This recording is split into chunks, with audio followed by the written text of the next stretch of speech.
Setuju nggak? Laptop buat nyari duit itu harusnya nggak cuma kenceng, tapi juga harusnya mudah dibawa buat kerja di berbagai tempat.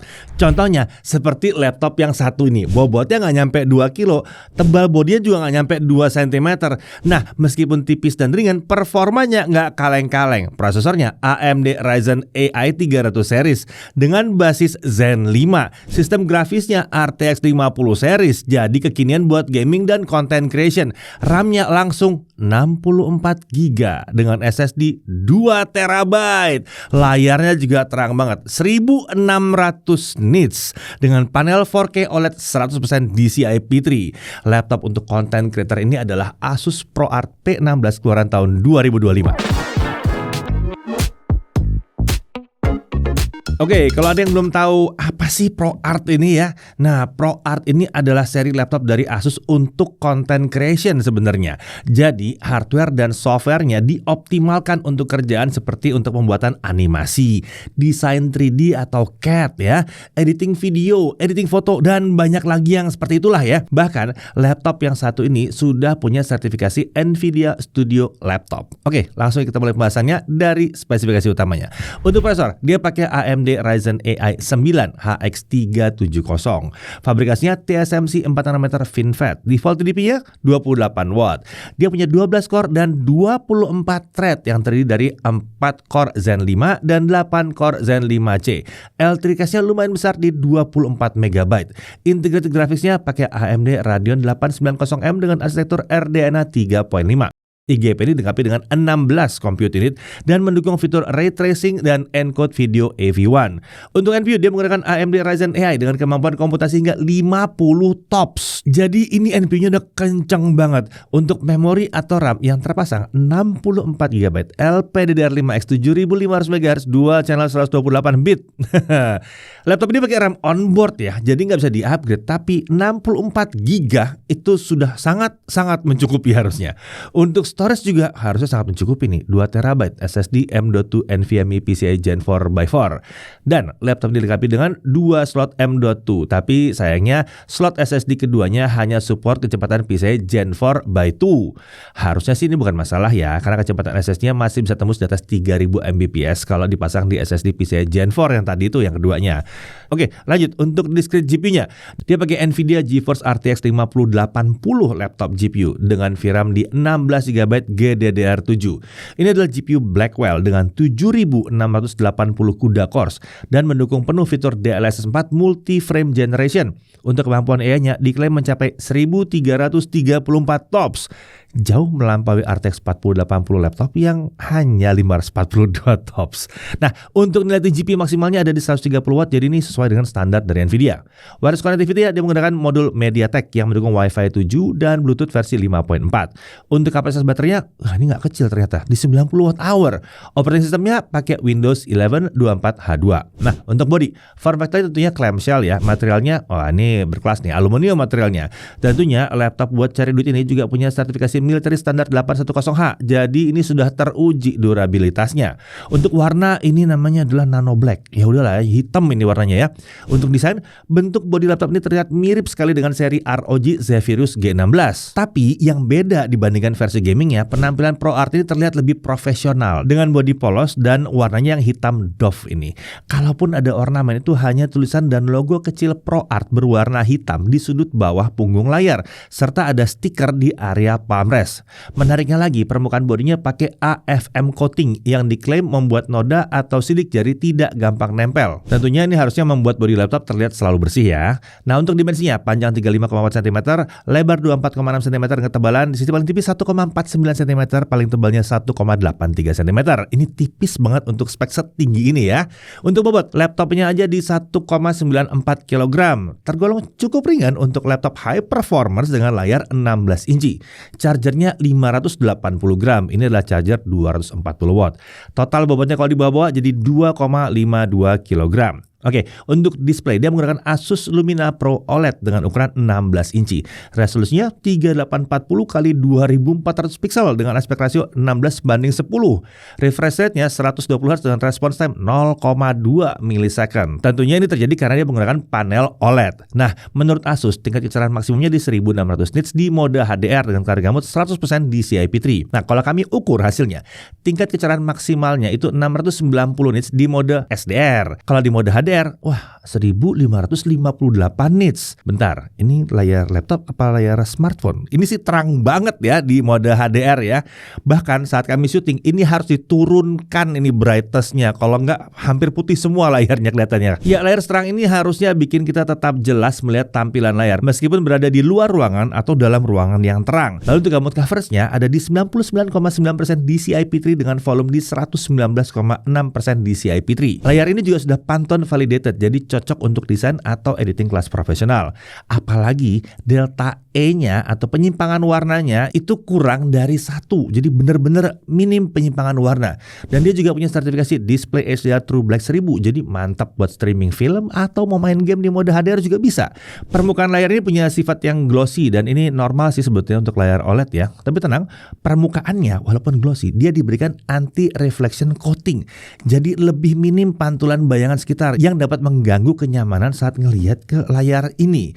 Bingkai layar juga sudah menggunakan desain yang tipis untuk sisi kiri, kanan, dan atas dengan tingkat screen to body ratio mencapai 88%. Menariknya, layar ini punya kemampuan touchscreen walaupun laptopnya bukan convertible. Tentunya ini membuat kita jadi bisa lebih mudah saat sedang scrolling halaman website atau melakukan zoom in zoom out itu cukup pakai sentuhan jari saja ya. Nah, untuk kamera dan mikrofonnya, laptop ini dilengkapi dengan kamera infrared 1080p 30 fps dan kamera ini sebenarnya mendukung fitur Windows Studio Effect karena kan ada NPU-nya dan kenceng banget tadi ya. Tapi karena ada GPU RTX, kita juga bisa menginstal aplikasi Nvidia Broadcast. Jadi fitur kameranya bisa lebih canggih dan lebih lengkap lagi dibandingkan yang Windows Studio Effect. Nah, untuk mode mikrofonnya ini ada 2 buah ditempatkan di sisi kanan dan kiri kamera. Kualitas gambar yang ditangkap oleh kameranya tergolong cukup baik dengan noise yang sedikit ya. Sementara untuk mikrofonnya mampu menangkap suara kami dengan jelas dan jernih. Suara bising di sekitar kami juga bisa dihilangkan dengan baik saat fitur noise cancellation-nya diaktifkan. Oke, kali ini kita uji kemampuan kamera dari laptop Asus ProArt yang satu ini. Laptop ini bisa merekam video up to 1080p 30 fps dengan kondisi pencahayaan studio yang memadai. Hasilnya kurang lebih seperti ini. Untuk detail videonya terbilang oke, jadi cukup banget kalau mau dipakai buat video call atau meeting online. Oke, saat ini kita coba simulasikan riuhnya kemacetan untuk menguji kemampuan noise cancelling dari laptop Asus ProArt yang satu ini. Menurut kalian bagaimana? Apakah suara saya masih terdengar cukup jelas? Oke, untuk audionya, laptop ini dilengkapi dengan bukan 2, bukan 4, tapi 6 buah speaker. Menariknya, harusnya keluaran suaranya hanya menuju ke alas laptop. Tapi uniknya, suaranya juga keluar dari lubang-lubang kecil pada sisi kanan dan kiri keyboard. Padahal tidak ada komponen speaker di situ. Sementara untuk pengaturan profil dan equalizer suara itu menggunakan aplikasi Dolby Access. Bisa dibilang speaker ini menjadi salah satu nilai plus dari laptop yang satu ini ya. Suara yang dikeluarkan ini bisa menggelegar ya. Kualitas keseluruhan dari suaranya juga sangat-sangat memuaskan. Bahkan laptop tipis ini bisa mengeluarkan suara bass yang bulat dan dalam serta cukup mendentum sebetulnya. Jadi mantep banget yang satu ini. Oke, kita lanjut ke konektornya. Di sebelah kiri ada satu DC in, satu HDMI 2.1, ada satu USB 4 yang sudah mendukung power delivery, display output, dan perangkat-perangkat Thunderbolt juga. Kemudian ada satu USB 3.2 Gen 2 Type A dan ada satu 3,5 mm audio combo jack. Di sisi kanan, di sini ada SD Express 7.0 card reader. Lalu ada satu USB 3.2 Gen 2 dan ada satu USB 3.2 Gen 2 Type C yang udah support power delivery dan display port juga. Nah, selain body, bentuk dan tata letak tombol keyboard di laptop ini juga ternyata mirip banget dengan ROG Zephyrus G16. Bahkan tingkat travel distance-nya juga mirip di 1,7 mm. Jadi terasa dalam ya saat ditekan ya. Uniknya tidak seperti laptop 16 inci lainnya, keyboard ini tidak memiliki tombol numpad. Ini sebenarnya menguntungkan ya karena keyboard dan touchpad jadi dapat diposisikan di tengah sehingga area palm rest kanan dan kiri jadi lebih leluasa. Keyboard ini juga sudah dilengkapi dengan lampu backlit warna putih dengan 3 tingkat istirahat yang bisa kita atur dengan menekan tombol function plus F4. Oke, untuk touchpad, areanya ini ukurannya 15 kali 9,9 cm dengan desain pinggiran atas yang tidak bertepi. Meskipun posisinya tidak sejajar dengan tombol spacebar, hanya sedikit bagian telapak tangan yang masuk ke area touchpad, jadi tidak terlalu mengganggu kenyamanan saat mengetik. Menarik ya, di area kiri atas touchpad itu ada dial pad. Tapi sayangnya ya, dial pad di laptop ini bukan dalam bentuk fisik. Ini adalah virtual dial pad. Di sini kita seolah-olah memutar knob dengan menggerakkan jari kita di area dial pad yang berbentuk seperti lingkaran donat ini. Nah, untuk mengaktifkan dial pad, kita cukup menempelkan jari kita di sudut kanan atas touchpad, kemudian kita geser ke area tengah. Nah, dengan dial pad, kita jadi lebih mudah melakukan scrubbing atau juga zoom in, zoom out pada timeline di aplikasi video editor yang kita gunakan. Kita juga bisa menggunakan dial pad saat melakukan color grading pada video atau gambar yang sedang kita edit. Selain itu kita juga bisa menaikkan dan menurunkan volume suara atau tingkat kecerahan layar laptop dengan dial pad ini. Oke, untuk cooling sistemnya, laptop ini menggunakan sistem pendingin vapor chamber, jadi tidak perlu menggunakan banyak heat pipe untuk mendinginkan banyak komponen seperti prosesor, GPU, memori, dan VRM-nya. Menarik ya, untuk thermal interface atau thermal paste-nya lah ya, dia langsung menggunakan liquid metal. Ini udah seperti laptop gaming. Untuk jumlah kipasnya, ini ada 2 buah yang membuang udara panas ke arah belakang. Nah, di sini uniknya, lubang pembuangan didesain sedemikian rupa sehingga udara panas mengalir langsung ke belakang dan tidak ada yang lewat di atas permukaan layar. Ini penting ya, supaya layar OLED-nya tetap aman. Oke, sekarang kita masuk dalam aspek performa. Laptop ini dilengkapi dengan 5 profil performa, yaitu Windows Mode, Whisper Mode, Standard Mode, Performance Mode, dan Manual Mode. Nah, di mode manual kita bisa mengubah power limit prosesor, thermal limit GPU, TGP GPU, mengoverclock GPU bahkan, dan mengatur kurva kecepatan kipas. Kita bisa mengatur profil performa melalui aplikasi ProArt Creator Hub atau dengan menekan tombol function plus huruf F. Nah, untuk ujian kali ini kami akan menggunakan mode standar dan manual ya. Untuk mode manual kita pakai dengan kecepatan kipas di 100%. Kita tes dulu pakai Cinebench R23. Di stabilitas selama setengah jam, skor tertinggi yang dicapai adalah 23.464 poin di mode standar dan 24.081 poin di mode manual. Sementara skor yang bisa dipertahankan adalah 21 sampai 22 ribuan poin di mode standar dan di mode performance di kisaran 23.600 sampai 23.900-an poin. Nah, untuk suhu kerja saat melakukan Cinebench R23 stabilitas selama setengah jam di mode standar, suhu prosesor itu sempat naik beberapa saat ke 95 derajat Celcius, tapi kemudian langsung dikendalikan di bawah 90 derajat Celcius. Sementara di mode manual, suhu prosesor itu sempat bertahan stabil di 97 derajat Celcius selama pengujian berlangsung. Tapi tenang, kita kan nggak pakai Cinebench buat aktivitas sehari-hari ya. Nanti kita lihat aja suhunya di aplikasi beneran seperti apa. Oke, langsung aja kita mulai pakai Blender 4.3.2 ya dengan barbershop scene yang berat ini. Untuk CPU rendering selesai dalam waktu 20 menit 37 detik. Ini udah kenceng. Lalu kalau pakai GPU rendering dengan CUDA ini 1 menit 48 detik.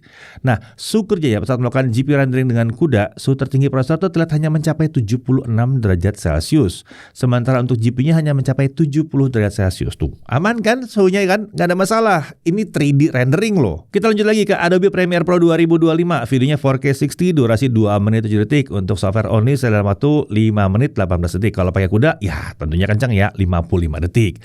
Untuk video Full HD 60 fps yang durasinya sama, software only 1 menit 1 detik. Kalau pakai CUDA hanya 19 detik saja. Nah, untuk suhu kerjanya pada saat melakukan 4K video export dengan CUDA, suhu kerja prosesor dan GPU ternyata terkendali di bawah 70 derajat Celcius. Lanjut ke DaVinci Resolve 19.1, software video editing kelas profesional, tapi ini versi gratisnya kita pakai ya. Untuk video 4K 60 2 menit 7 detik selesai dalam waktu 1 menit 43 detik. Kenceng kalau ini ya. Lalu kalau video Full HD 60 fps selesai dalam waktu hanya 29 detik saja.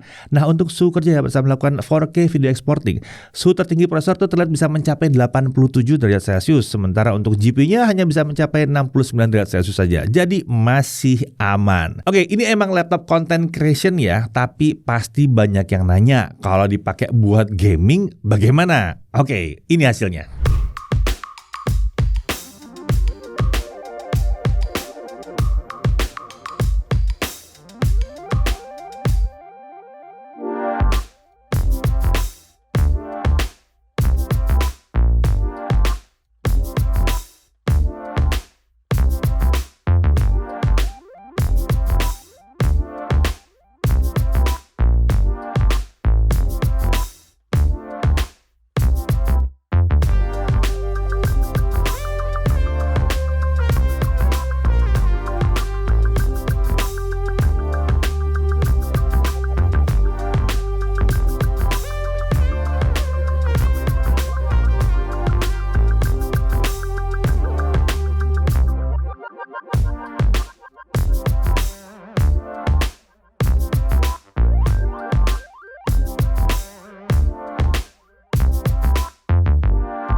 Nah, sekarang mari kita lihat suhu kerjanya pada saat kita mainkan setengah jam Assassin's Creed Mirage ya. Suhu kerja rata-rata prosesor dan GPU tadi kisaran 79 sampai 81 derajat Celcius. Lagi-lagi masih aman. Untuk bodinya, permukaan bodinya tepatnya.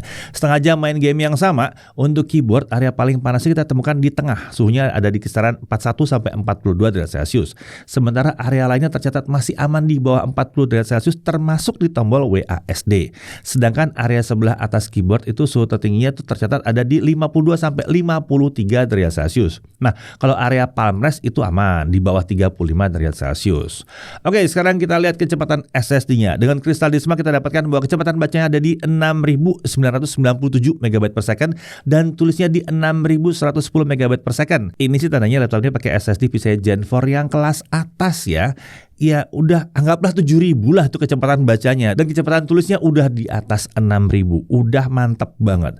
Oke, sekarang kita lihat daya tahan baterainya. Kita pakai Brightness 150 nits, volume di 25% dengan mode standar dan layar tetap di 4K 120 Hz. Untuk 1080p local video playback, baterai habis setelah 12 jam 6 menit. Untuk spesifikasi Monster ini sudah tergolong irit sebetulnya ya. Oke, untuk charging sekarang kita lihat 30 menit pertama terisi di 58%. Nah, sampai 90 menit sudah terisi 99%. Dan untuk mengisi dari kosong sampai penuh itu butuh waktu 1 jam 44 menit. Ini lebih cepat dibandingkan standar kami yang di 2 jam. Dan ingat, ini baterainya bukan baterai kecil ya. Oke, untuk harganya, laptop ini memiliki harga pasaran di Rp59.999.000. Dan laptop ini dijual eksklusif di Asus Online Store. Untuk bonus pilihannya, dia dapat Microsoft Office Home 2024 yang aktif selamanya tentunya. Dan ada juga langganan Microsoft 365 selama 1 tahun. Langganan Creative Cloud 3 bulan dan CapCut Pro 6 bulan. Lalu ada Asus ProArt Backpack ya. Untuk garansinya, khusus untuk ProArt Series, per 1 Oktober 2025, Asus memberikan 3 tahun international warranty dengan 3 tahun Asus VIP Perfect Warranty. Ini luar biasa sih, luar biasa. Ini menarik banget ya, karena biasanya VIP Perfect Warranty itu cuma 1 tahun. Ini 3 tahun. Kenapa menarik? Karena dengan VIP Perfect Warranty, Asus Indonesia akan menanggung 100% biaya perbaikan dan suku cadang untuk kerusakan akibat kelalaian pengguna. Nah, Asus VIP Perfect Warranty ini bisa digunakan atau diklaim lebih dari 1 kali selama masa garansi. Sebelumnya itu cuma 1 kali dan di tahun pertama saja. Sementara untuk international warranty, kita bisa melakukan klaim garansi di luar wilayah Indonesia selama Asus ada di negara tersebut dan service center resminya tersedia ya. Oke, langsung aja kita masuk dalam hal yang perlu diperhatikan. Pertama, suhu prosesornya agak tinggi di mode performa yang paling tinggi. Kalau aplikasi cenderung membebani sisi prosesornya saja. Tapi tenang, aplikasi content creation terbaru umumnya bisa menggunakan prosesor dan GPU secara berimbang. Jadi suhu prosesornya tidak akan setinggi kalau kita ngetes Cinebench ya. Lalu RAM-nya ini nggak bisa di-upgrade, tapi udah 64 GB ya. Jadi harusnya nggak ada masalah juga. Nah, dari sisi menariknya, bodinya ini relatif tipis dan ringan untuk laptop yang benar-benar high performance dengan ukuran layar 16 inci. Penampilannya ini profesional. Lalu dia udah pakai prosesor AMD Ryzen AI 300 series. Enteng banget buat multitasking. Siap buat menjalankan aplikasi content creation yang butuh jumlah core melimpah ya. Siap juga untuk jalan aplikasi yang butuh NPU kenceng. Dan dia udah pakai RTX 5080 buat content creation yang serius seperti editing video 4K 60, editing foto kelas profesional, desain 3D atau CAD atau bikin animasi bahkan ya. Gak ada masalah. Kencang juga buat dipakai buat main game AAA yang berat dan game kompetitif kalau dibutuhkan. Siap juga menjalankan aplikasi AI yang support RTX 50 series. Lalu di sini juga ada opsi pengaturan kecepatan kipas ya. Lalu arah penggunaan udara panasnya itu nggak kena layar, penting banget nih. Kapasitas RAM-nya dan SSD-nya ya, yang bawaan standarnya aja udah masif. Dan dia masih bisa pasang SSD kedua. Layar terang banget 1600 nits dan layar ini sangat mewah ya untuk editing atau gaming ya di 4K ya. Lalu untuk baterainya tergolong irit sebetulnya untuk speknya. Charging pun di bawah 2 jam. USB 4 udah ada, SD card reader ada, Wi-Fi-nya udah Wi-Fi 7 dan kualitas suara dari speakernya ini sangat-sangat memuaskan. Kemudian dia dapat garansi internasional tepatnya ya, dan ada garansi yang akan menanggulangi kesalahan kita sendiri terhadap laptop ini selama 3 tahun. Nah, jadi Asus ProArt P16 keluaran tahun 2025 ini cocoknya buat siapa sih? Harusnya cocok buat kalangan content creator atau siapapun yang butuh alat kerja yang kenceng tapi masih mudah dibawa-bawa. Harusnya sih laptop kayak gini bikin kita lebih mudah presentasi di depan klien ya. Langsung aja bawa laptopnya lalu presentasi di depan klien dengan aplikasinya. Nggak perlu pakai file hasil rendernya segala, nggak usah. Jadi langsung aja di depan klien kalau dibutuhkan ya. Kemudian yang butuh mesin untuk editing video, wah harusnya cocok banget sih laptop satu nih ya. Mau ngedit video 4K 60 nggak ada masalah di sini. Mau editing video AV1 atau yang kalian formatnya 422 juga nggak ada masalah, GPU udah support ya. Lalu untuk yang kerjaannya desain 3D, desain CAD ya atau animasi, cocok juga yang satu ini ya. Apalagi kalau aplikasi emang support RTX 5080. Mau dipakai untuk kerjaan aplikasi AI juga nggak ada masalah ya, asalkan aplikasi emang support NPU di prosesor atau Tensor Core dari GPU-nya. Mau dipakai buat coding, ya harusnya kencang banget. Pastikan saja aplikasi pemrogramannya emang cocok dengan laptop yang satu ini. Atau mau dipakai sebagai mesin gaming untuk game AAA atau game kompetitif, ya bisa juga sih, apalagi kalau butuhnya penampilannya profesional dan masih minim ornamen gaming, bisa. Pada akhirnya, kalau memang butuhnya laptop high performance yang relatif tipis dan ringan dengan spek spesial untuk content creation, Asus ProArt P16 ini adalah salah satu pertimbangan yang sangat menarik untuk kelas premium. Saya Dedi Irfan, Jakarta TV.